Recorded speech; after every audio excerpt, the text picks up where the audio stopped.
নমস্কার, আমি গোপীনাথ পাল। আমি কবিতা বলতে ভালোবাসি, কবিতা শিখি, কবিতা পড়ি এবং যখনই সুযোগ পাই, যেখানেই সুযোগ পাই, দু চার লাইন কবিতা বলি। সমস্যাটা হলো এটা, অনেকেই কবিতা পছন্দ করেন, কবিতা শোনেন, কিন্তু বেশিরভাগ মানুষ এখন ফেসবুক বলুন, যে কোনো ডিজিটাল প্ল্যাটফর্মে মানে অন্য ধরনের ফ্লেভার দেখতে পছন্দ করেন। সেই জন্য কবিতা শুনতে একটু অনীহা দেখা যায়, সবার মধ্যে নয়, বেশ কিছুর মধ্যে। কিন্তু যারা কবিতা বলেন, যারা মন থেকে বলেন, তারা তাদের কথা ভেবে নিজের কবিতা বলা বা কবিতা শেখা ছাড়লে চলবে না। কেননা এটা আমাদের মনের খিদেটাকে মেটায় কবিতা, ভালো লাগে কবিতা বলতে, তাই আমরা বলি। কিছু মানুষ যারা ভালোবাসেন তাদের উদ্দেশ্যে কবিতার কয়েকটা লাইন আপনাদের জন্য। কার্তিক ঘোষের লেখা তুমিও বলবে।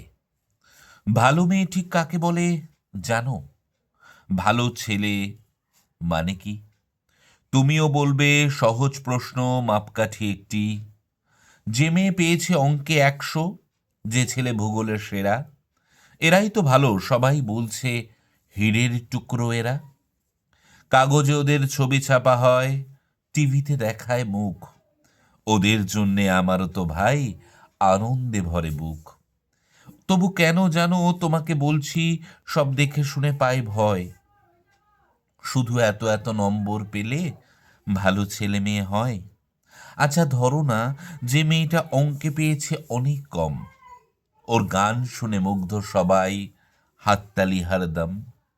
ওই যে ছেলেটা পাশ করে গেছে এবারেও টেনে টুনে, বলতে কি ভাই আমরা অবাক ওর আবৃত্তি শুনে। নাটকে ওর নেশা আছে খুব, পরের বিপদে ছোটে। পাড়ার তিন্নি বাংলায় নাকি 30 পেয়েছে মোটে, কিন্তু মেয়েটা খেলাধুলোতে 10খানা গায়ে নামি।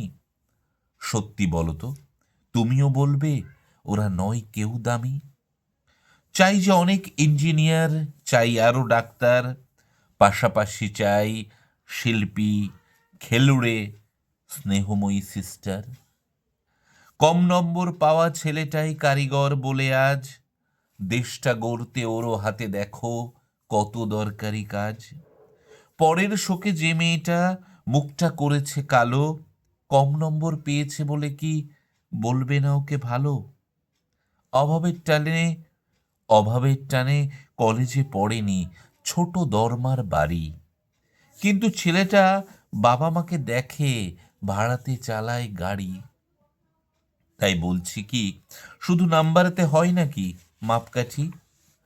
ভালো ছেলে মেয়ে বলতে কি ভাই, মানুষ চাইছি খাঁটি। নমস্কার।